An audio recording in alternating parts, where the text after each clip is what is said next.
에베소서 2장 4절로 넘어가겠습니다. 4절에서 7절까지. 원래 개역 성경에는 그러나라는 말이 없어요. 그렇지만 헬라어 성경에는 그러나 호데라는 말이 있습니다. 그래서 제가 거기다 그러나 하고 바로 쳐놨죠. 그러나부터 읽도록 하겠습니다. 그러나 긍휼에 풍성하신 하나님이 우리를 사랑하신 그 큰 사랑을 인하여 허물로 죽은 우리를 그리스도와 함께 살리셨고 너희가 은혜로 구원을 얻은 것이라. 또 함께 일으키사 그리스도 예수 안에서 함께 하늘에 앉히시니 이는 그리스도 예수 안에서 우리에게 자비하심으로써 그 은혜의 지극히 풍성함을 오는 여러 세대에 나타내려 하심이라. 아멘. 오늘 낮에 우리 신장로님 잠깐 뵀는데 신문을 갖고 오셨더라고요. 어떤 신부님이, 캐톨릭 신부님이 동국대학교 불교대학 3학년에 편입해서 열심히 공부하시고 석사, 박사를 다 거쳐서 드디어 박사학위를 받은 굉장히 희한한 세상이 됐어요. 그죠? 신부님이 불교대학에 가서 불교의 자비를 연구해서 박사학위를 받는 시대가 됐습니다. 그래서 많은 분들이, 많은 신부님과 스님들이 참 고무적인 현상이다 이렇게 칭찬을 하셨다고 그렇게 이야기를 들었습니다. 이제 예수 그리스도와 하나님은 저 멀리 사라지고 우리가 원하는 우리의 필요를 채워주는 그런 하나님, 교회가 그런 하나님을 섬기고 있습니다. 그런 와중에도 이렇게 좋은 소리 별로 해주지 않는 이런 교회에 오셔서 매번 욕을 먹으면서도 꾸역꾸역 오시는 거 보면 제가 참 여러분들 존경스럽습니다. 제가 그 설교 시간에 소리를 지르거나 흥분을 하는 것은 여러분들에게 그러는 것이 아니에요. 사실은 제가 저에게 하는 소리들이라고요. 그래서 제가 설교 시간에 소리를 지르거나 아니면 역점을 내는 것 같은 표정을 짓거나 그러면 저한테 하는 소리다 이렇게 생각하시면 돼요. 저는 설교를 하거나 성경 공부를 할 때 항상 저한테 설교를 한다고요. 제가 여러분들한테 무슨 소리를 지르거나 그런 거 아니니까 오해하지 마시고 잘 들어주시기 바랍니다. 지난주에 우리가 기도를 하느라고 제가 설교를 좀 짧게 하겠습니다 해놓고 보니까 55분을 했더라고요. 근데 나가시면서 다들 목사님 참 오늘 설교가 너무 짧았어요 그러는 거예요. 그래서 제가 진짜 짧게 했는 줄 알고 이 테이블 보니까 55분이에요. 드디어 여러분들이 빠져들고 있어요. 자, 오늘도 빠져보겠습니다. 우린 지난주까지 우리가 구원받기 전에 어떤 자들이었으며 어떤 지경으로 던져질 뻔했던 자들이었는지를 공부를 했습니다. 우리가 오랜 시간에 걸쳐서 인간과 죄에 대해서 공부를 한 것은 복음은 바로 거기서부터 출발해야 하기 때문에 그렇다고 제가 말씀을 드렸죠. 환자에게 의사가 필요한 것처럼 우리가 환자라는 자각이 없으면 의사의 필요를 못 느끼는 것이죠. 그러니까 우리가 죄를 모르고 구원을 이야기한다는 것은 어느 도단입니다. 우리는 모두 죄와 허물로 죽었던 자들이며 하나님께서 우리에게 긍휼과 사랑을 허락지 않으셨으면 우리는 영영 그렇게 지옥으로 떨어질 뻔했던 자들이었다는 것을 우리가 계속해서 확인을 했습니다. 성경에는 이렇게 우리가 얼마나 큰 죄인이었는가에 관해서 자세하게 기록이 되어 있는 것입니다. 요즘 TV에서 아주 주가를 올리고 있는 어떤 철학자가 자기는 성경을 아주 깊이 공부를 했다라고 그렇게 이야기하면서 제가 이야기하는 거 들어보니까 많이 읽었더라고요, 성경을. 그러면서 TV에 나와서 그러나 성경에 나오는 좋은 말들은 명심보감이나 노자나 장자에 더 많다 이렇게 이야기하는 것을 제가 들었습니다. 그분은 성경을 많이 읽었지만 성경을 잘못 공부하신 것입니다. 성경에는 명심보감처럼 우리가 어떻게 도덕적으로 훌륭하게 살 수 있는가가 적혀있는 책이 아닙니다. 성경에는 우리가 얼마나 죄인인가가 적혀있는 책이 바로 성경입니다. 우리가 얼마나 불가능한 죄인이었는가가 구약 1400여 페이지에 걸쳐서 기록이 되어 있습니다. 그럼에도 불구하고 하나님께서 그 죄인들에게 어떤 일을 행하셨는가가 기록되어 있는 책이 성경이에요. 그 전체가. 성경은 우리가 어떻게 하면 도덕적으로 윤리적으로 선하게 살 수 있는가의 방법이 적혀있는 책이 절대 아닙니다. 지금 전 세계 사람들에게 아주 뛰어나다고 인정받고 있는 그런 민족이 바로 유대인들이죠. 그런 유대인들에게 율법을 주셔서 1500년 동안 하나님께서 시험을 하셨어요. 그죠?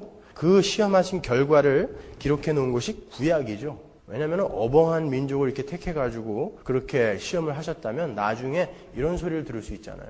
저 사람들은 원래 어벙한 민족이고 우리같이 뛰어난 민족을 처음에 택했으면 아유, 하나님이 그렇게 실패하지 않았을 텐데, 이러한 변명의 소지를 사전에 차단하는 의미에서 우리가 아주 뛰어나다고 생각하는 그런 유대인들을 들어서 1500년 동안 율법을 주어봤잖아요. 근데 완전히 실패를 했죠. 그래서 이제 구약을 그렇게 닫아버리셨습니다. 성경이 왜 그렇게 의인은 하나도 없고 전혀 없다라고 그렇게 강조하고 강조해서 이야기를 하고 있는지 여러분들은 뼛속 깊이 자각하고 계셔야 됩니다. 그래야 그 자각이 있어야 은혜가 얼마나 감사한 것인지 우리가 알 수 있게 되기 때문에 그렇습니다. 우리는 다 죽었던 자들입니다. 정말 죽었던 자들이에요. 그 김세윤 교수님의 표현처럼 그냥 뿌리가 뽑힌 나무라고요. 그러니까 뿌리가 뽑힌 나무는 얼마 동안은 살아있잖아요. 그러나 그건 죽은 거예요. 그죠? 뿌리가 바로 뽑히는 그 순간 그 나무는 죽는 거예요.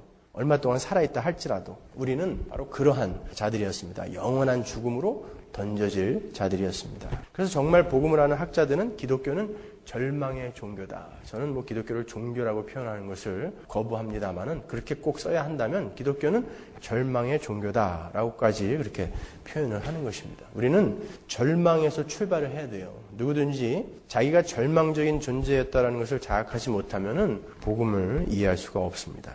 그런데 성경에는 언제나 그러한 절망적인 선언 다음에 대반전이 있습니다. 항상 대반전이 있어요. 그래서 어떤 사람들은 기독교를 그러므로의 종교다 그래요.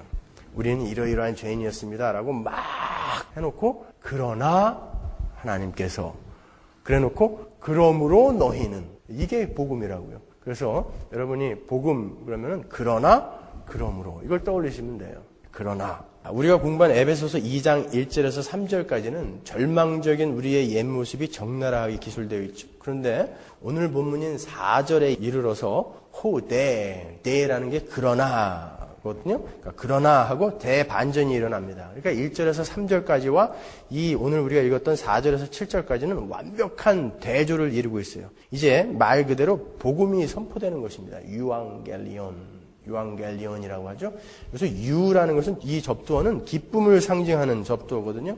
모든 이에게 적용되는 그런 기쁨을 상징하는 접두어가 바로 유라고요. 옛날에 어떤 나라에 왕자가 이렇게 태어나게 되면은 그 왕자가 태어나는 것은 온 국민에게 기쁨이 되는 것이었거든요. 그때 쓰던 말이 유앙겔리온이었어요. 그렇게 이 복음이라는 것은 모든 이에게 적용되는 그러한 것이다라는 의미에서 우리가 유앙겔리온이다 이렇게 쓰는 것입니다. 자, 오늘 본문에서 그 기쁜 소식이 어떻게 시작됩니까? 그러나라고 시작돼요. 개역성경에는 그러나란 말이 없지만 그러나 이렇게 시작이 되는 거예요. 우리는 마땅히 죽어야 할 자들인데 그러나 긍휼에 풍성하신 하나님께서 그 크신 사랑을 인하여 죄와 허물로 죽었던 우리를 살려내셨다. 이것이 복음이죠.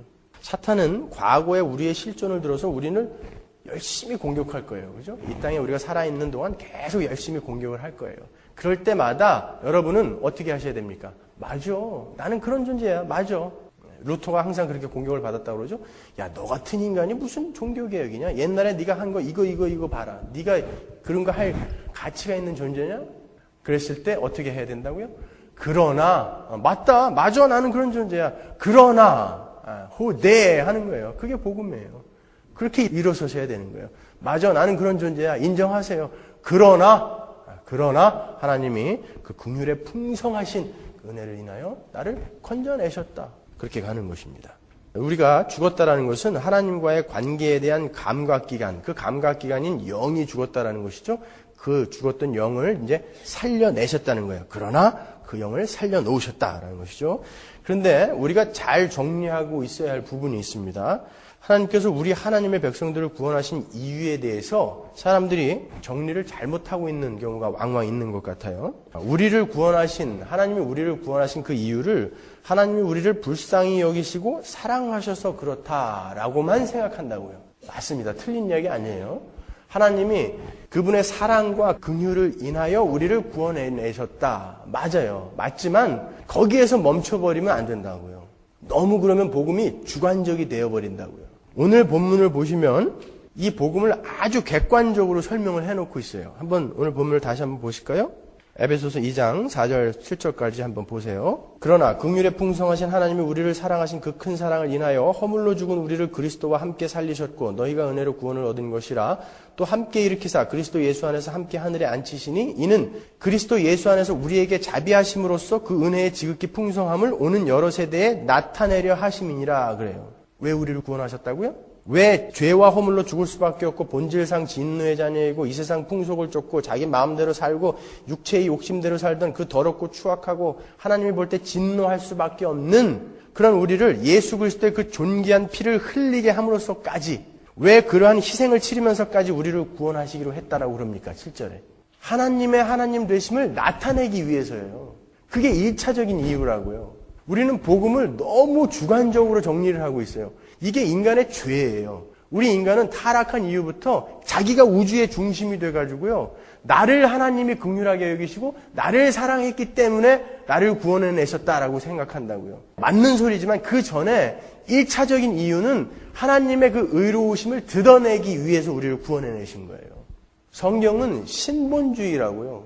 우리는 항상 우리를 중심으로 그려나가는 버릇을 해가지고 그렇게 복음도 아주 감정적이고 주관적으로 그렇게 정리를 하고 있다는 것입니다. 여러분. 로마서 3장 25절 한번 보세요. 이 예수를 하나님이 그의 피로 인하여 믿음으로 말미암는 화목제물로 세우셨으니 이는 하나님께서 길이 참으시는 중에 전에 지은 죄를 간과하심으로 자기의 의로우심을 나타내려 하심이니 곧 이때에 자기의 의로우심을 나타내사 자기도 의로우시며 또한 예수 믿는 자를 의롭다 하려 하심이니라.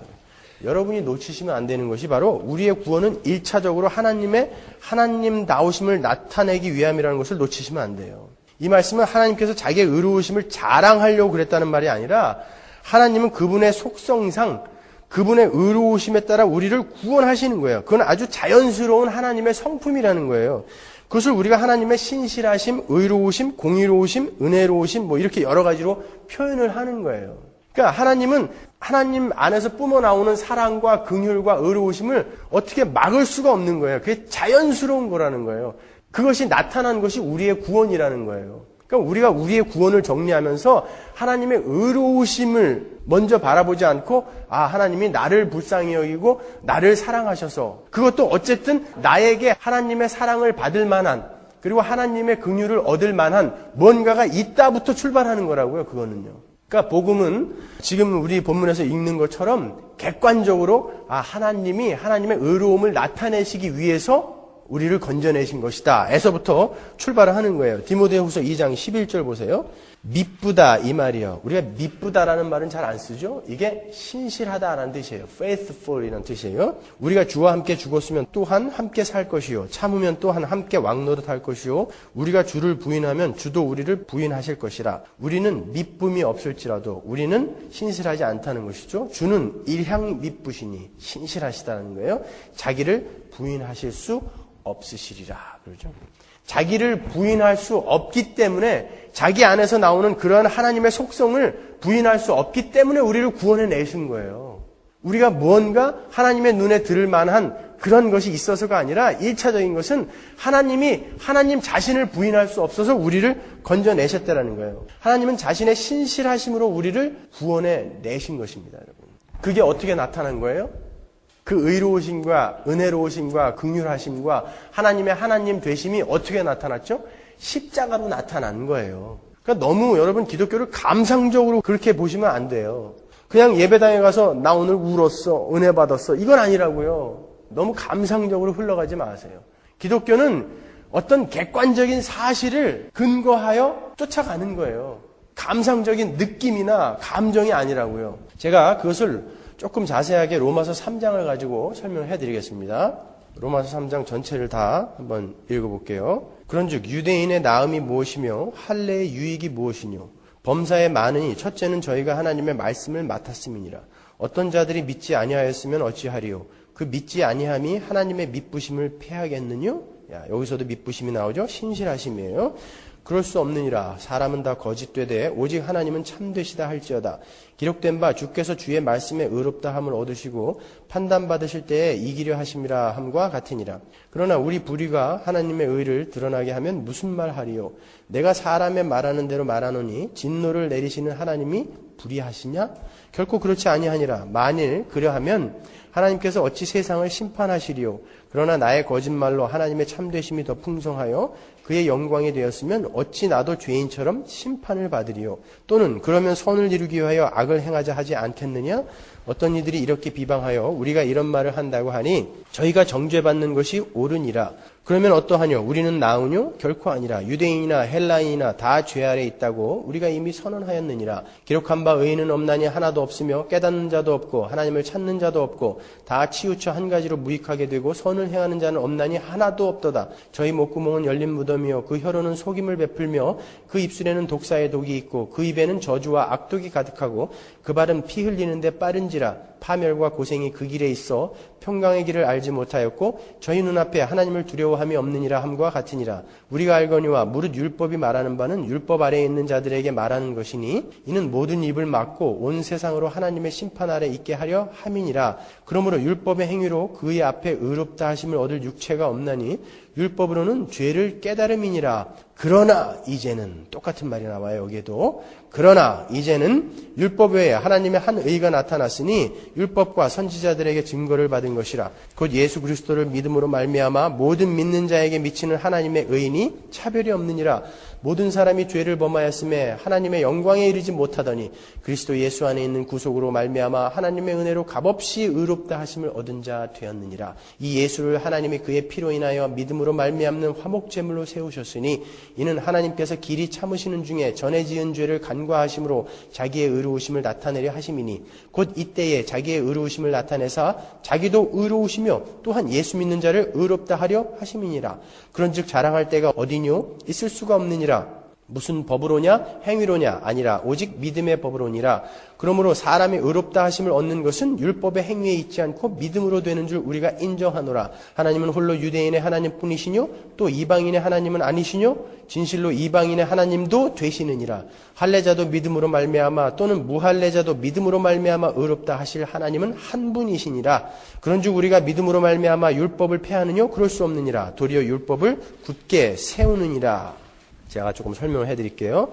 유대인들은 자기들이 선민이라고 생각했어요. 그죠? 그들은 이미 1500년 전부터 구약 율법을 가지고 있었고 하나님께 속죄 제사를 지냈어요. 그리고 그들은 할례를 받았고 800년 동안 성전을 가지고 있었다고요. 그걸 아주 자랑스럽게 생각하고 있었단 말이에요. 그런데 바울이 너희들도 하나님의 진노 아래에 있다라고 이야기를 해버린 거예요. 로마서를 시작하면서 이렇게 얘기했습니다. 할례를 받은 것이 하나님의 백성이 되는 근거나 조건이 아니다. 착각하지 말아라. 진짜 하나님의 백성은 마음의 할례를 받은 자다. 이렇게 유대인들에게 이야기를 해버렸죠.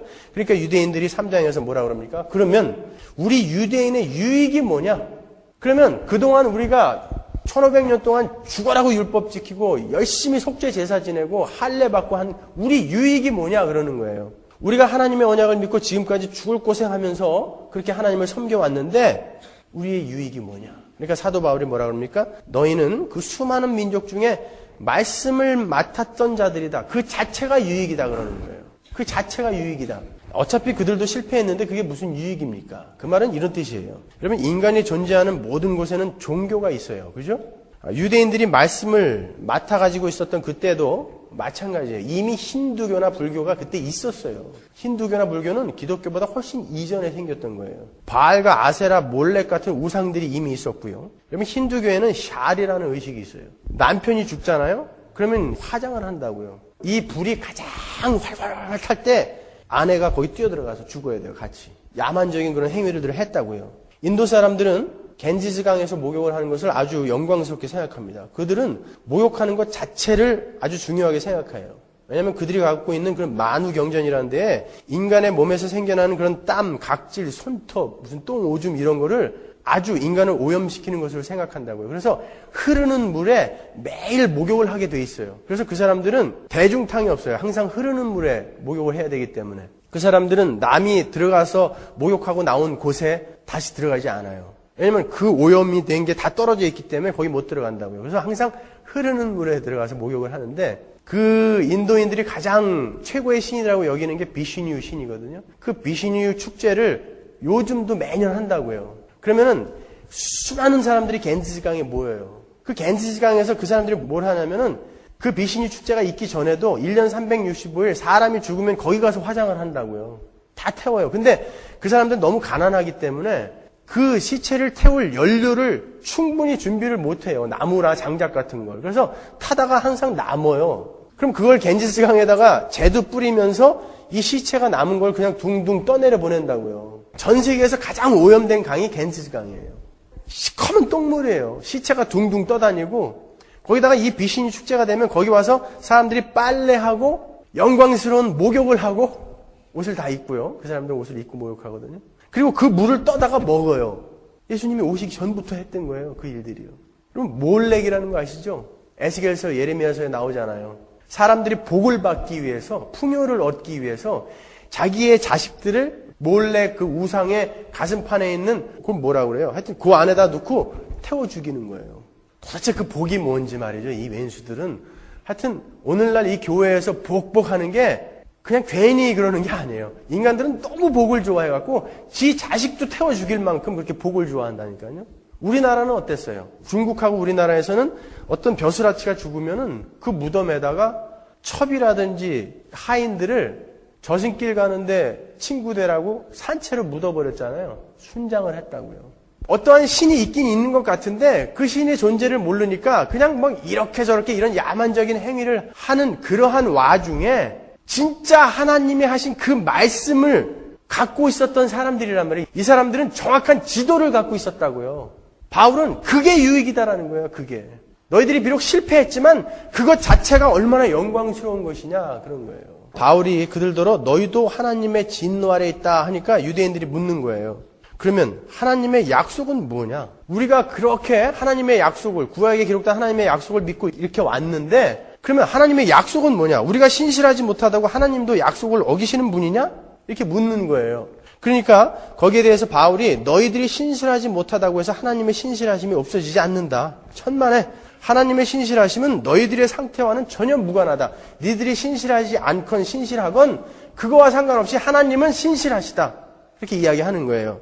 하나님은 하나님의 일을 스스로 하신다. 이렇게 이야기하면서 시편 51편의 다윗의 시를 인용하죠. 하나님은 온 세상이 원고가 되어서 하나님을 피고로 놓고 재판을 한다고 할지라도 하나님은 이기시는 분이다. 그만큼 하나님은 옳고 의롭다. 그러는 거예요. 바울이. 그랬더니 유대인들이 우리가 신실하지 못해서 그 신실하지 못한 하나님의 백성을 구원하시는 그 하나님의 신실하심이 드러났다면 지금 네가 말한 대로 하나님은 그래도 신실하시다. 우리 신실하지 못한 그런 인간들을 하나님이 그래도 하나님의 약속을 그 언약을 지키시려고 그렇게 구원해 내셔서 그 하나님의 신실하심이 드러났다면 그러면 왜 우리가 죄인이냐 그러는 거예요. 그러면 왜 하나님이 우리에게 진노하셔야 되냐? 우리로 말미암아 하나님의 신실하심이 드러났는데 그러면 우리도 잘한 거 아니냐? 이렇게 이야기하는 거예요. 그러니까 사도 바울이 뭐라 그래요? 그런 소리 하들 말아라 이 나쁜 놈들아 그러는 거예요. 마치 돌아온 탕자가 아니 내가 집 나가갖고 다시 돌아왔더니 우리 아버지가 나를 반지 껴주고 옷 입혀주고 해가지고 동네 사람들한테 참 훌륭한 아버지들하고 칭송을 받았단 말이에요. 그걸 갖고 이 아들이 야, 나 때문에 내가 집 나가는 바람에 우리 아버지가 저렇게 칭찬받는구나 이렇게 이야기하는 거나 똑같은 거예요. 그러니까 바울이 뭐라 그래요? 웃기지 말아라. 그런 이야기하는 놈들은 심판을 받아 마땅하다 그래요. 구원받은 사람은 그런 소리 못한다 그러는 거예요. 그런 자들은 심판을 받아 마땅하다라고 일침을 가해죠. 너희들이 지금 하나님의 의를 가지고 시비를 거는데 하나님의 신실하심, 미쁘심, 의로우심은 바로 이런 거다라고 이제 설명을 한다고요. 그 의가 뭔지 아느냐? 내가 설명해 줄게. 그런다고요.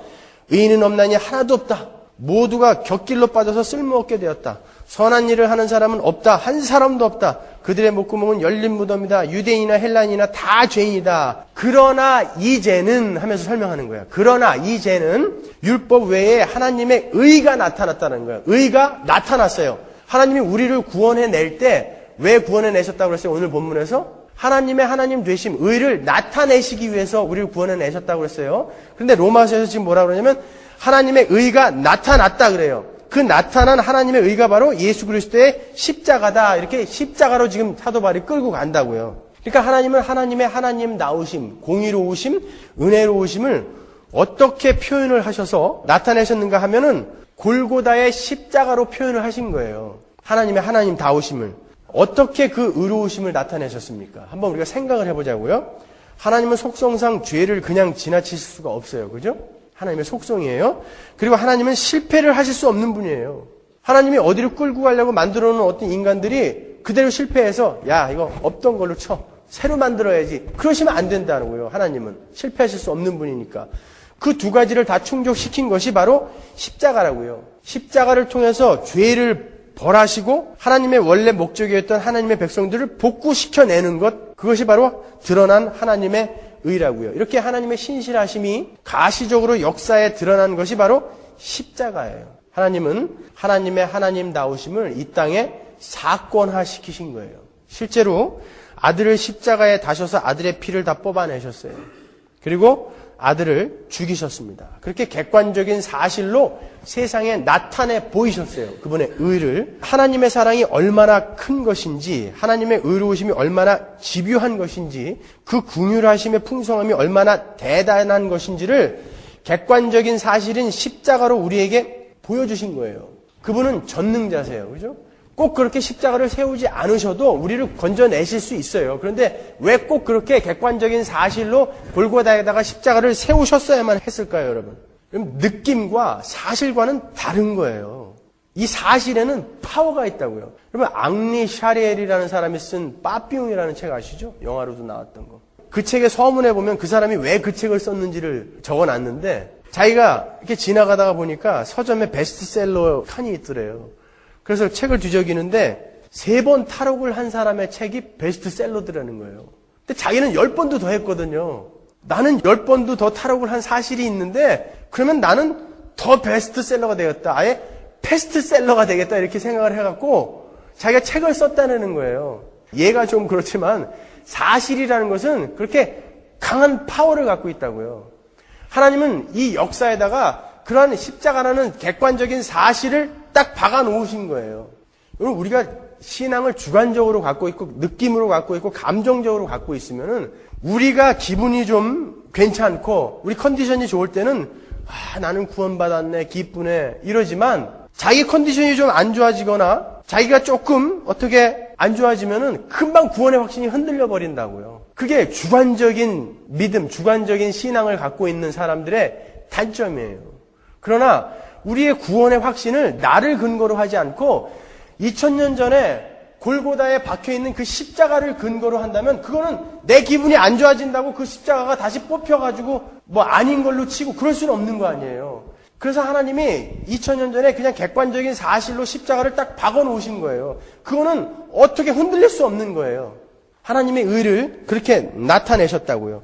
여러분, 우리가 깊은 영적 체험을 하고 은혜에 감동해서 뭐 눈이 빠지게 울기도 하고 뭐 그러는 것이 우리 신앙생활 중에 일어날 수 있죠. 나쁜 게 아니에요. 그렇지만 그건 언제든지 흔들릴 수 있는 거예요. 그렇기 때문에 하나님은 객관적인 그러한 사실로, 역사적인 사실로 하나님의 의를 우리에게 나타내 보이신 거예요.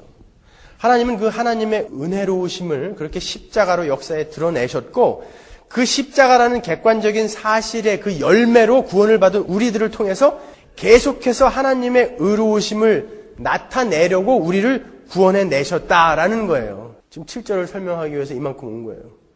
하나님이 우리를 구원해 내신 목적은 하나님의 의를 나타내시기 위해서 우리를 구원하셨는데 그거를 가시적으로 역사적으로 객관적인 사실로 딱 역사상에 나타내셨고 그로 말미암아 열매로 구원을 받은 여러 하나님의 교회들이 하나님의 의를 나타내 주기를 원해서 그래서 우리를 구원해 내셨다라는 거예요. 그러니까 우리는 그 구원 받았네 하고 감격하고만 있으면 안 되는 거라 이제는 하나님이 우리를 구원해 내신 이유를 알았으니까 그 하나님의 의를 우리의 삶에서 나타내야 하는 의무가 있는 사람들이라는 거예요. 바울이 7절에서 이야기하는 바는 그거입니다. 거기까지 끌고 가고 싶은 거예요. 우리도 역시 소문이 아닌 풍문이 아닌 하나님의 영광을 객관적인 사실로 나타내는 사람들로 서 있어야 한다는 거예요. 그럼 지금 이 시대에 하나님의 의로우심을 어떻게 나타낼 수 있어요? 그분의 의로우심을 어떻게 나타낼 수 있어요? 또 예수님을 보내서 십자가를 또 꽂아야 되나요? 십자가는 영단번에 일어난 거예요. 그죠? 영단번이라는 것은 한 번 되어진 것으로 영원한 결과를 갖는 게 영단번이라는 것이거든요. 그러면 이 시대에는 어떻게 의로움을 나타내냐고요? 여러분밖에 없잖아요. 그 이야기 하는 거예요. 하나님은 오는 여러 세대들에게 하나님의 의를 나타내기 위해서 우리를 구원해내셨다는 거예요. 오는 여러 세대. 7절을 한번 다시 보세요. 오는 여러 세대에 그 은혜의 지극히 풍성함을 오는 여러 세대에 나타내려 하심이니라. 거기에서 쓰인 여러 세대. 아이오신 에페르 코메이노스. 그 말은 아이오신이란 말은 영원이라는 말이에요. 영원히 그 하나님의 하나님 되심을 구원받은 우리들을 통해서 나타내시려고 우리를 구원하셨다라는 거예요. 여러분 우리가 아무것도 한 것 없고 아무것도 요구하지 않았고 그저 죄만 짓고 있었는데 하나님께서 하나님의 속성이요 인격이요 성품이신 그분의 신실하심, 의로우심, 은혜로우심으로 우리를 구원해 내셨어요. 십자가에서 그분의 의로우심은 온 세상에 나타났습니다. 그 십자가로 구원을 얻은 우리는 우리의 삶을 통해서 바로 그 하나님의 은혜로우심과 의로우심과 신실하심을 나타내며 살아야 하는 자들이라는 거예요. 세상이 여러분을 보면서 야, 어떻게 저 인간이 저렇게 변했는가? 어떻게 저 인간은 절대 구원받을 수 없을 것 같았는데 아니 어떻게 저렇게 획가닥 변했지? 이게 하나님의 의로우심의 나타남이라고요. 하나님의 능력의 나타남이라고요. 아니 도대체 인간의 힘으로는 되지 않을 것이 되어가고 있네. 이것이 하나님의 의로움을 나타내는 삶이에요. 자, 그런데 우리가 지금 우리의 실존을 보면 하나님의 영광을 나타내기는커녕 먹칠만 하고 있어요. 그죠? 어떻게 해야 됩니까, 여러분? 여기에 또 하나님의 놀라운 은혜가 나타나는 거예요. 그 하나님께 영광이 되는 그 삶, 하나님의 의를 나타내는 삶조차도 하나님께서 만들어 가세요. 조각가가 조각을 만들어요. 그 조각가의 영광은 이 조각품이 아주 훌륭할 때 사람들이 이야 진짜 멋지다 할 때 조각가에게 영광이 돌아갑니다. 그죠? 그러나 그 조각은 누가 만든 거예요? 조각가는 그 자기가 만들어 놓은 훌륭한 작품에 의해서 영광을 받지만 그 조각은 그가 만들어 놓은 거예요. 마찬가지예요. 하나님은 우리를 통해서 이야 진짜 예수 믿는 자로서 어떻게 저렇게 살 수가 있냐 하고 영광을 받으신다고요. 근데 하나님이 그 사람을 만들어 가세요. 자, 이사야서 44장 21절 한번 보겠습니다. 야곱아 이스라엘아 이 일을 기억하라. 너는 내 종이니라. 내가 너를 지었으니 너는 내 종이니라. 이스라엘아 너는 나의 이짐이 되지 아니하리라. 내가 내 허물을 빽빽한 구름에 사라짐같이 내 죄를 안개에 사라짐같이 도말하였으니 너는 내게로 돌아오라. 내가 너를 구속하였음이니라. 아멘. 제가 제일 좋아하는 말이에요, 이 말이.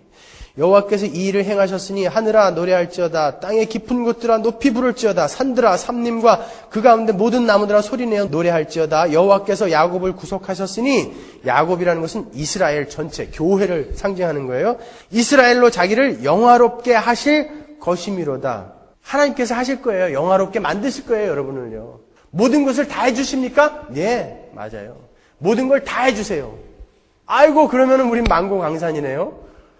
늘 드리는 말씀이지만 그렇게 못 간다는 거예요. 구원받은 자들은요. 분명히 하나님이 다 해주세요. 칭의, 성화, 영화까지 하나님이 다 하시는 거예요. 우리는 요만큼도 보탤 수가 없어요. 그러나 그 은혜를 안 사람은 목숨을 걸고 따라가는 거예요. 여러분 개혁주의를 오해하시면 안 돼요.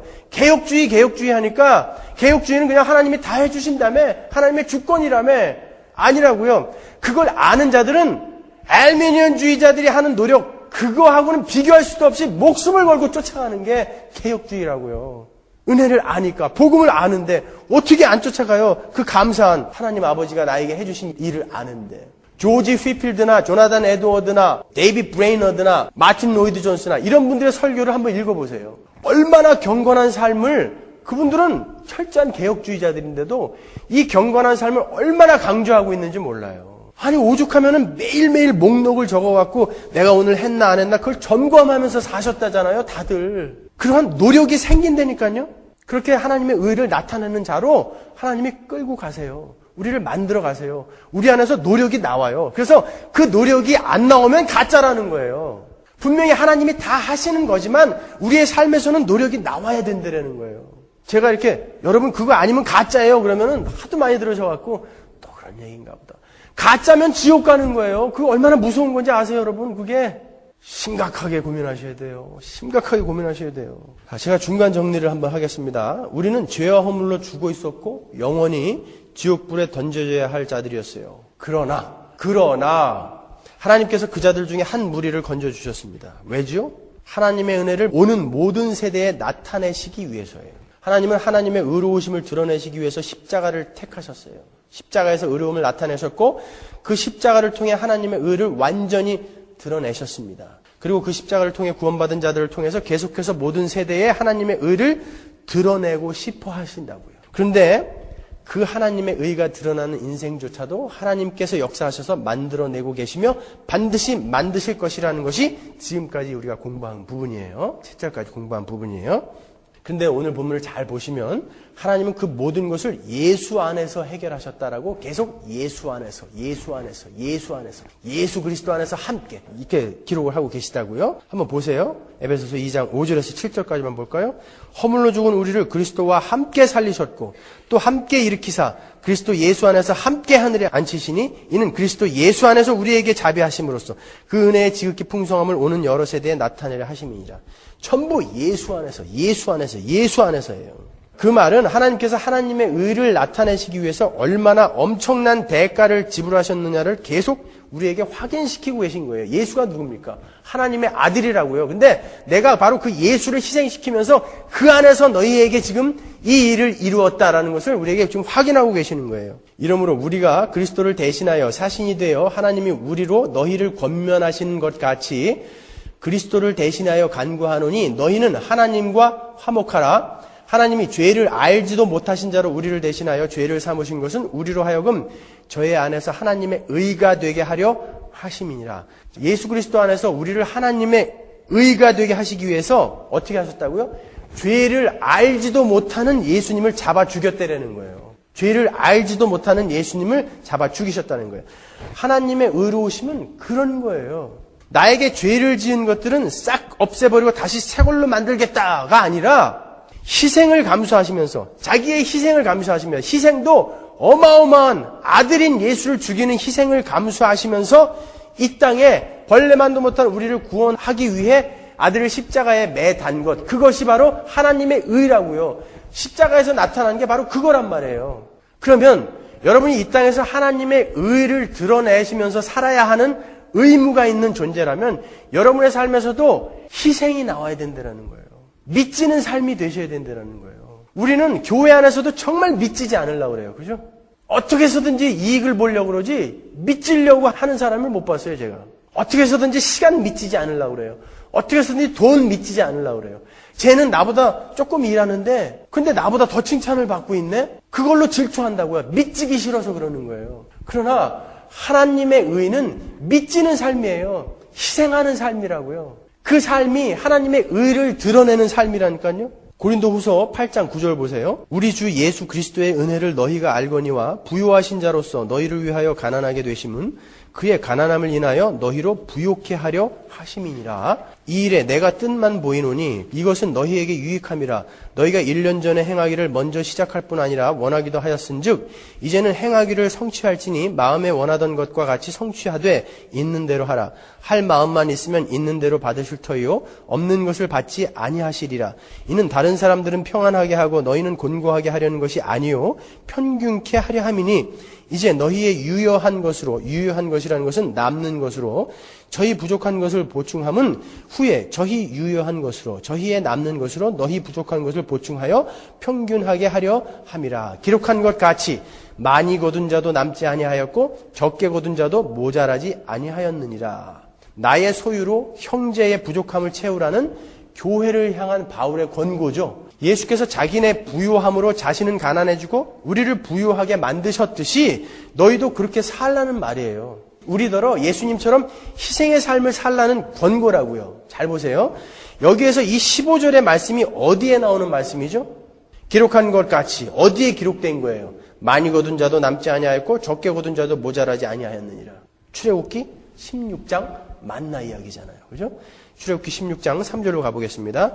그들에게 이르되 우리가 애굽 땅에서 고기 가마 곁에 앉았던 때와 떡을 배불리 먹던 때에 여호와의 손에 죽었다면 좋았을 것을 너희가 이 광야로 우리를 인도하여 내어 이 온 회중으로 줄여 죽게 하는도다. 때에 여호와께서 모세에게 이르시되 보라 내가 너희를 위하여 하늘에서 양식을 비같이 내리리니 백성이 나가서 일용할 것을 날마다 거둘 것이라. 이같이 하여 그들이 나의 율법을 준행하나 아니하나 내가 시험하리라. 제6일에는 그들이 그 거둔 것을 예비할지니 날마다 거두던 것에 갑절이 되리라. 16절부터 17절부터 보세요. 이스라엘 자손이 그같이 하였더니 그 거둔 것이 많기도 하고 적기도 하나 오멜로 되어 본즉 오멜은 되예요. 많이 거둔 자도 남음이 없고 적게 거둔 자도 부족함이 없이 각기 식량대로 거두었더라. 이 말을 고린도후서 8장 15절에 인용한 거죠. 모세가 그들에게 이르기를 아무든지 아침까지 그것을 남겨두지 말라 하였으나 그들이 모세의 말을 청종치 아니하고 더러는 아침까지 두었더니 벌레가 생기고 냄새가 난지라. 모세가 그들에게 노하니라. 바로 이 만나의 이야기에서 인용을 한 거예요. 이스라엘은 이 만나로 하여금 자신들의 배고픔을 채웠죠. 이스라엘의 부족을 만나가 채워준 거예요. 그죠? 만나의 이야기를 한번 잘 떠올려 보세요. 이스라엘은 뭔가 부족했어요. 가난했어요. 빈곤했어요. 그것을 뭐가 채워줬어요? 만나가 채워줬단 말이에요. 만나를 성경에서는 뭐라고 그래요? 예수. 요한복음 6장으로 가보세요. 48절입니다. 내가 곧 생명의 떡이로라. 너희 조상들은 광야에서 만나를 먹었어도 죽었거니와 이는 하늘로서 내려오는 떡이니 사람으로 하여금 먹고 죽지 아니하게 하는 것이니라. 나는 하늘로서 내려온 산 떡이니 사람이 이 떡을 먹으면 영생하리라. 나의 줄 떡은 곧 세상의 생명을 위한 내 살이로라 하시니라. 그 만나가 뭘 상징하는 것이었다고 이야기합니까? 예수 그리스도요. 예수 그리스도. 바로 예수 그리스도를 상징하는 거예요. 그 예수께서 자기의 부유함을 비우시고 자기가 가난해짐으로써 우리를 부요케 하는 희생의 삶을 살아내셨다는 것을 지금 설명하기 위해서 바울은 출애굽기의 이 만나 이야기를 인용해서 예수를 설명하는 거예요. 예수님이 가난해지셨다는 것은 자기의 위치를 다 놓고 우리를 구원해내시기 위해서 우리의 부족함을 채우기 위해서 그걸 다 비우시고 내려오셨다는 것을 자기가 가난해지고 우리를 부요케 하셨다라고 하는 거예요. 그 희생의 삶을 사신 그 예수 그리스도를 따라서 너희도 그 희생의 삶을 살아야 한다라고 권고하는 게 고린도후서 8장의 이야기란 말이에요. 그 예수의 삶이 우리의 삶에서 나오는 것이 하나님의 의로우심을 나타내는 삶인 것입니다. 여러분 누가 예수 믿으면 혼자 잘 먹고 잘 산다라고 이야기합니까? 누가 예수 믿으면 우리가 생각하는 그 이기적인 축복받으면서 잘 먹고 잘 산다고 이야기하냐고요. 오히려 희생의 삶을 살아야 한다고 성경은 계속해서 이렇게 이야기하고 있어요. 누가복음 9장 57절 보세요. 길 가실 때에 혹이 여짜오되 어디로 가시든지 저는 쫓으리이다. 예수님께 나는 예수님이 어디 가든지 쫓아갈 거예요. 그러니까 예수님이 뭐라고 그러시냐 보세요. 예수께서 가라사대 여우도 굴이 있고 공중에 새도 집이 있으되 인자는 머리 둘 곳이 없도다 하셨어요. 이 말이 무슨 말이냐면은 네가 지금 나를 쫓아온다고 하는데 뭘 원하고 쫓아오는 거냐? 네가 나를 쫓아옴으로써 원하는 나랑 같이 다니면은 병원에 안 가도 병이 낫고 나랑 같이 다니면은 일을 안 해도 먹을 것이 나오고 그런 것이라면은 너는 오지 않는 게 낫다. 나는 인자는 머리 둘 곳 없는 자다. 니들이 요구하는 거 해주러 온 자 아니다. 그렇게 이야기하시는 거예요. 예수님이요. 인자는 머리 둘 곳이 없다. 근데 성경 어디에 예수 믿으면은 병 걸린 거 병 낫고 만사 형통된다라는 이야기가 있냐고요. 그런 얘기 없어요, 여러분. 하나님은 우리의 욕심 채워주기 위해서 이 땅에 예수님 보내셔서 죽이신 거 아니에요. 우리는 하나님의 의를 드러내는 자들이지 하나님을 이용해서 우리의 필요한 것을 얻어내는 게 아니란 말이에요. 어떻게 해서든지 자기를 중심으로 하나님을 이용하려고 하는 거. 그건 꽝이란 말이에요. 우리는 희생의 삶을 살아야 돼요. 그럼 왜 만나가 하루치만 내려왔는 줄 아세요? 그 다음날 놔두면 썩어요. 부대기가 돋는다고 그랬어요. 그런데 안식일 전날에만 딱 2배가 오죠. 그 이야기는 뭐예요? 이 만나가 썩는 게 자연의 법칙에 의해서 썩는 게 아니라는 거예요. 어떤 날은 썩고 어떤 날은 왜 안 썩냐고요. 누군가가 어떠한 힘이 그것을 썩게 만들고 있는 거예요. 뭘 가르쳐주기 위해서. 여러분 금요일 날 만나를 2배를 거두었어요. 토요일 날 안식일 날 그걸 먹기 위해서. 일요일이 됐어요. 그러면 그 만나가 그때까지 있어요? 일요일이 되면 썩어요. 그런데 예수님이 안식일 전날 죽으셨죠. 진짜 만나이신 그분이 안식일 전날 죽으셨어요. 안식 후 첫날 만나는 썩지만 예수는 썩지 않고 무덤을 열고 나오셨다고요. 너희들에게 진짜 중요한 건 그 만나가 아니라는 거예요. 예수를 쫓아가라는 거예요. 예수를요. 예수가 썩지 않는 거다라는 거예요. 그게 영원한 것이지 만나는 곧 썩어버리는 것이라는 거예요. 그 가르쳐주기 위해서 그러는 거예요. 그래서 꼭 하루에 하루치만 주신 거예요. 여러분, 하박국이 어떻게 끝납니까? 무화과 나무 잎이 마르고 포도나무에 열매가 없으며 감람나무에 소출이 없고 밭에 식물이 없으며 우리의 양이 없으며 외양간에 소가 없을지라도 나는 여호와를 인하여 즐거워하며 나의 구원의 하나님을 인하여 기뻐하리로다. 이거는 그냥 하박국 얘기예요. 나랑은 아무 상관없는 하박국 이야기냐고요. 이게 하나님의 백성들의 이야기라고요. 나는 그런 거 아무것도 없어도 하나님으로 인해서 하나님의 생각만 하면 그 은혜에, 그 의에 나타나신 그것만 생각하면 좋아서 죽겠습니다가 우리 하나님의 백성들의 고백이라고요. 그거는 하박국이 한 거죠. 그럼 여러분은 아직 그리스도인이 아니라는 거예요. 아니요, 여러분, 우리 그리스도인의 삶은 희생의 삶이며 섬김의 삶이에요. 이사야서 53장 보세요. 예수님이 어떻게 사셨는지 한번 읽고 가자고요. 우리의 전한 것을 누가 믿었느냐? 여호와의 팔이 네게 나타났느냐? 그는 주 앞에서 자라나기를 연한 순 같고 마른 땅에서 나온 줄기 같아서 고운 모양도 없고 풍채도 없은즉 우리의 보기에 흠모할 만한 아름다운 것이 없도다.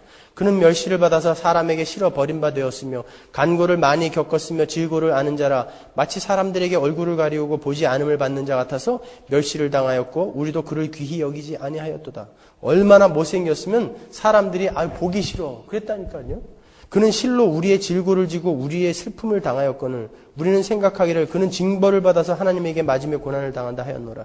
그가 찔림은 우리의 허물을 인하며 그가 상함은 우리의 죄악을 인함이라. 그가 징계를 받음으로 우리가 평화를 누리고 그가 채찍에 맞음으로 우리가 나음을 입었도다. 우리는 다 양 같아서 그릇 행하여 각기 제 길로 갔거늘 여호와께서는 우리 무리의 죄악을 그에게 담당시키셨도다. 그가 곤욕을 당하여 괴로울 때에도 그 입을 열지 아니하였으며 마치 도수장으로 끌려가는 어린 양과 털 깎는 자 앞에 잠잠한 양같이 그 입을 열지 아니하였도다. 그가 곤욕과 신문을 당하고 끌려갔으니 그 세대 중에 누가 생각하기를 그가 산자의 땅에서 끊어지면 마땅히 형벌받을 내 백성의 허물을 인함이라 하였으리요. 그는 강포를 행치 아니하였고 그 입에 괴사가 없었으나 그 무덤이 악인과 함께 되었으며 그 묘실이 부자와 함께 되었도다. 여호와께서 그로 상함을 받게 하시기를 원하사 질고를 당케 하셨은즉 그 영혼을 속건제물로 드리기에 이르면 그가 그 씨를 보게 되며 그날은 길 것이요 또 그의 손으로 여호와의 뜻을 성취하리로다. 가라사대 그가 자기의 영혼에 수고한 것을 보고 만족히 여길 것이라. 나의 의로운 종이 자기 지식으로 많은 사람을 의롭게 하며 또 그들의 죄악을 친히 담당하리라. 여러분, 이게 예수님의 삶이에요. 이것이 하나님의 희생이에요. 집 나간 자식을 위해서 맏아들을 죽이신 하나님의 사랑과 거기에 순종하여 죽이신 맏아들의 희생, 그 희생을 여러분 정말 아시냐고요. 여러분, 아들이 집 나가면 사실 이익이에요. 방 하나 비죠. 용돈 안 줘도 되죠. 뭐 공부해라 신경 안 써도 되죠. 그런데 왜 울고불고 쫓아다니면서 찾아다니냐고요. 내 새끼라 그런 거예요. 사랑하는 내 새끼이기 때문에 하나님이 우리를 그렇게 찾아주셨다고요. 집 나가서 주염 열매도 못 먹는 우리를 하나님께서 찾아오셔서 반지 끼워주시고 옷 새로 입혀주시고 깨끗이 닦여주시고 포옹해주시고 잔치를 치러주셨다고요. 그 은혜를 받으신 여러분이 정말 그 은혜를 아신다면 그 아버지가 원하는 삶을 우리가 쫓아가려고 노력을 하겠습니까? 안 하겠습니까? 우리가 그걸 너무 모르기 때문에 이렇게 사는 거라고요. 우리의 삶에 그분의 의로우심이, 하나님의 은혜가, 예수님의 희생과 섬김의 삶이 나와야 돼요. 아니요, 하나님께서 분명히 그렇게 우리를 만들어 내실 거예요. 하나님은 패서라도 그렇게 만들어 내실 거예요. 죽은 시체를 살려갖고 하나님의 보좌 우편에다 딱 앉혀놓은 그 능력으로 우리를 그렇게 만들어 내실 거예요. 그러니까 여러분, 험악한 삶 살고 싶지 않으시면은 지금 행복하시고 쫓아가는 게 나아요. 그 하나님은 어떻게든 끌고 가실 거예요.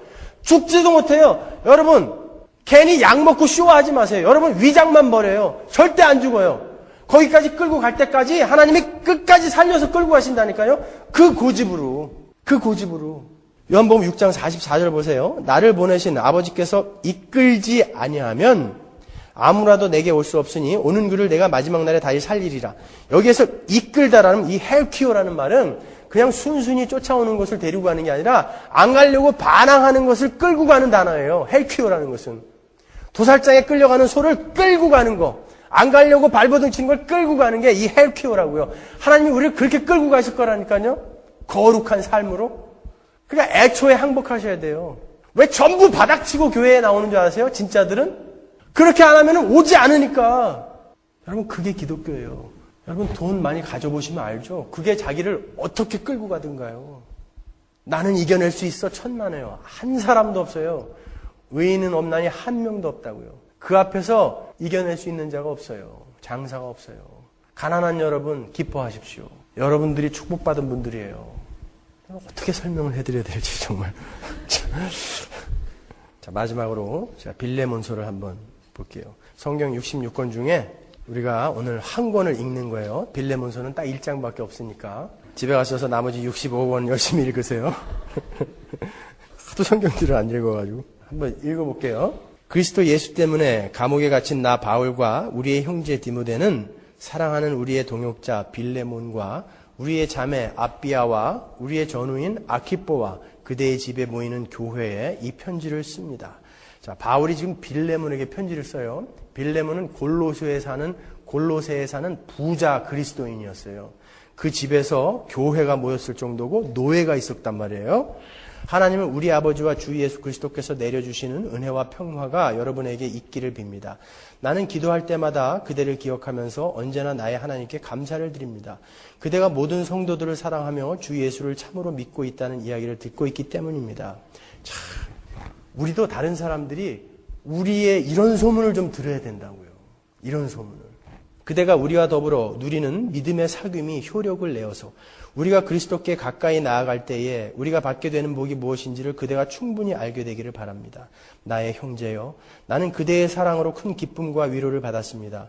성도들이 그대로 말미암아 마음의 생기를 얻었기 때문입니다. 그러므로 나는 그리스도 안에서 그대가 마땅히 해야 할 일을 아주 담대하게 그대에게 명령할 수도 있지만 이 빌레몬은 사도 바울로부터 복음을 듣고 거듭난 사람이에요.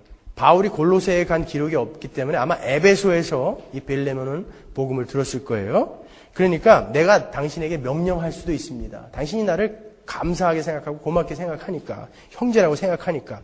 그러나 우리 사이의 사랑 때문에 오히려 간청을 하려고 합니다. 나 바울은 이렇게 나이를 많이 먹은 사람이요, 이제는 그리스도를 전하는 일로 또한 갇힌 몸입니다. 지금 로마 감옥에서 쓰는 거예요, 이 편지를요. 내가 갇혀 있는 동안에 얻은 아들 오네시모를 두고 그대에게 간청합니다. 이 오네시모가 누구냐면 빌레몬의 집에 있던 노예였어요. 근데 왕창 뭐를 훔쳐가지고 로마로 도망가서 탕자처럼 허랑망탕 먹고 있었다고요. 그때 어떻게 해서 감옥에 들어가게 돼갖고 바울을 만나서 거듭났어요, 오네시모가. 근데 이 오네시모를 지금 빌레몬에게 다시 보내는 거예요. 이 편지를 주워갖고 오네시모에게 이 편지를 들려서 빌레몬에게 보내는 거예요. 그러면서 이렇게 이야기합니다. 그가, 오네시모가 전에는 그대에게 쓸모없는 사람이었으나 이제는 그대와 나에게 쓸모있는 사람이 되었습니다. 우리 같은 하나님의 백성이 됐다라는 거예요. 나는 그를 그대에게 돌려보냅니다. 그는 나의 마음입니다. 나는 그를 내 곁에 두어서 내가 복음 때문에 갇혀있는 동안에 그대를 대신하여 나에게 시중 들게 하고 싶었으나 그대의 승낙이 없이는 아무것도 하고 싶지 않았습니다. 이것은 그대로 하여금 선한 일을 마지못해서 하지 않고 자진해서 하게 하려는 것입니다. 그가 잠시 동안 그대를 떠난 것은 아마 그대로 하여금 영원히 그를 데리고 있게 하려는 것이었는지도 모릅니다. 그러니까 하나님의 섭리는 모르는 거예요, 우리가. 이제부터 그는 종으로서가 아니라 종 이상으로 곧 사랑받는 형제로 그대의 곁에 있을 것입니다. 영원히. 특히 그가 나에게 그렇다면 그대에게는 육신으로나 주 안에서나 더욱 그렇지 않겠습니까? 보세요. 그러므로 그대가 나를 동지로 생각하면 나를 맞이하는 것과 같이 그를 맞아주십시오. 여러분, 여기서 우리가 한번 이것을 희곡이라고 생각하고 그걸 한번 만들어 보자고요. 빌레몬이 하나님의 역할을 하고 사도 바울이 예수 그리스도의 역할을 하는 거예요. 오네시모는 우리, 당연히 우리죠. 훔쳐갖고 와서 퍼마시던 죄인들. 그 바울이 이 오네시모를 빌레몬에게, 하나님에게 보내면서 어떻게 이야기를 하는지 보세요. 그러므로 그대가 나를 동지로 생각하면 나를 맞이하는 것과 같이 그를 맞아주십시오. 예수님이 하나님, 이 죄인들을 나로 봐주십시오라는 이야기예요. 그가 그대에게 잘못한 것이 있거나 빚진 것이 있거든 그것을 내 앞으로 달아나 주세요. 빚을 바울이 다 갚아주겠다는 거예요. 이 오네시모가 빌레몬의 집에서 뭘 훔쳐왔다라고 내가 들었는데 그 사람이 빚진 거 내가 다 갚아주겠다는 거예요. 예수 그리스도가 우리를 하나님 앞에 갖다 놓고 하는 이야기와 똑같은 거예요. 지금 변론을 하시는 거예요. 예수님의 이야기를 지금 바울이 빌레몬과 오네시모를 가지고서 복음을 이야기하고 있는 거예요. 성경은 전체가 예수라니까요. 나 바울이 친필로 이것을 씁니다. 내가 그것을 갚아주겠습니다. 그대가 내게 빚을 지고 있다는 것을 나는 말하지 않겠습니다. 형제요, 나는 주님 안에서 그대의 호의를 바랍니다. 그리스도 안에서 나의 마음에 생기를 불어넣어 주십시오. 나는 그대의 순종을 확신하고 이 글을 씁니다. 나는 그대가 내가 말한 것 이상으로 해주리라는 것을 압니다. 여러분, 예수 그리스도는 우리의 변호사세요. 우리의 대언자세요. 우리는 그분을 향해 돌을 들어서 찍었던 자들인데 그분이 우리의 변호사가 되셔서 내가 저들의 빚을 다 갚겠다고 나서신 거예요. 그 희생을 진짜 아시냐 말이에요. 그 복음을 정말 마음 깊이 절절히 깨닫고 계시냐 말이에요. 요한일서 2장 1절 보세요. 나의 자녀 여러분, 여러분이 죄를 짓지 않게 하려고 내가 여러분에게 이 글을 씁니다. 누가 죄를 지을지라도 아버지 앞에서 변호해 주시는 분이 우리에게 계시는데 곧 의로우신 예수 그리스도이십니다. 그는 우리의 죄 때문에 속죄 제물이 되셨으니 우리의 죄 때문만이 아니라 온 세상을 위하여 그렇게 되셨습니다. 우리가 하나님의 계명을 지키면 이것으로 우리가 그분을 참으로 알고 있음을 알게 됩니다. 여러분, 그분의 따뜻한 배려, 이 배려를 아는 분들은 계명을 지키려고 노력을 하게 되어 있다는 거예요. 그러니까 아는 만큼 노력하게 되어 있어요. 여러분들은 다른 교회 다니는 사람들보다 성경을 많이 안다라고 자부심을 갖고 있더라고요. 그러면 여러분들 삶은 그 사람들보다 훨씬 훌륭해야 돼요. 율법을 지키려고 더 노력을 하셔야 돼요. 자, 제가 지금 설교 때마다 다른 이야기를 하고 있는데 여러분이 잘 정리해서 듣고 계시는 거죠. 어떨 때는 제가 여러분 율법을 우리는 못 지킵니다 그런다고요. 맞아요, 못 지켜요. 근데 은혜를 아는 자들은 지키려고 노력을 하는 방향으로 가는 거예요. 그래서 여러분은 이제 아는 만큼 지키려고 노력을 하셔야 된다니까요. 우리는 그렇게 우리 안에서 삶에서 노력이 나와야 되는 그러한 삶으로 바뀌어져 있기 때문에, 완전히 바뀐 사람이기 때문에 노력하셔야 돼요. 노력하셔야 돼요. 성경을 아는 만큼, 하나님의 말씀을 아는 만큼, 은혜를 아는 만큼 그는 하나님의 계명을 지키는 쪽으로 가게 된다라고 성경은 이야기하고 있어요. 그런데 그게 안 되면, 성경을 많이 안다고 하면서 그게 안 되면 뭐예요?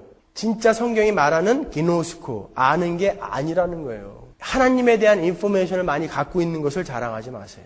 그거는 아는 게 아니에요. 아는 건 뭐라고요? 내 네페시가 그 아는 사실에 반응하게 되는 게 아는 거라니까요. 그러니까 그건 아는 게 아니에요. 우리의 삶에 어떤 노력이 나오지 않으면, 하나님의 거룩을 향한 그런 다른 박질이 나오지 않으면 우리는 아는 게 아니라는 거예요. 정리를 하겠습니다. 우리는 죄와 허물로 죽을 수밖에 없고 본질상 진노의 자녀이고 이 세상 풍속을 쫓고 자기 마음대로 살고 육체의 욕심대로 살았으며 더럽고 추악하고 하나님이 볼 때 진노할 수밖에 없는 자들이었습니다. 우리는 지옥으로 떨어져서 영원히 타는 물속에서 구더기도 죽지 않는 곳에서 살아야 하는 그런 자들이었어요. 그러나 여러분, 여기에서 사이다가 탁 튀셔야 되는데, 그러나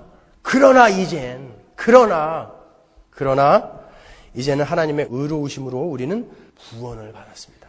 예수 그리스도의 십자가에서 하나님의 의가, 하나님의 하나님 되심이 만천하에 드러내졌어요. 나타내졌습니다. 그런데 하나님께서 우리를 구원하신 이유가 그분의 사랑과 긍휼에 앞서서 자신의 의로우심을 세세토록 나타내시기 위함이라고 말씀하세요. 따라서 역사 속에서 구원을 받는 하나님의 백성들은 그들의 삶 속에서 하나님의 의로우심을 드러내야 하는 것입니다. 하나님은 그렇게 우리를 만들어내실 것이고 그렇게 되기까지 헬퀴오, 이끌고 가실 것입니다. 우리는 우리의 삶 속에서 하나님의 은혜와 사랑을 늘 묵상하면서 예수 그리스도의 희생과 섬김을 떠올리면서 하나님께서 이끌고자 하시는 그 길로 한 발 한 발 발길을 내딛어야 하는 것입니다. 여러분은 그 은혜의 지극히 풍성함을 오는 여러 세대에 나타내셔야 합니다. 왜요? 하나님의 백성이기 때문에.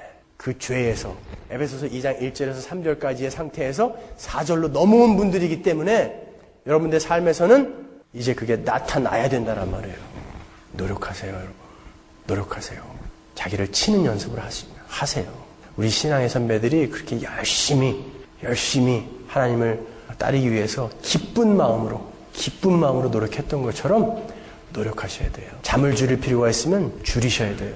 자기가 하고 싶은 대로 다 하면서 사는 것은 개예요, 여러분. 인간은 그렇게 못 살아요.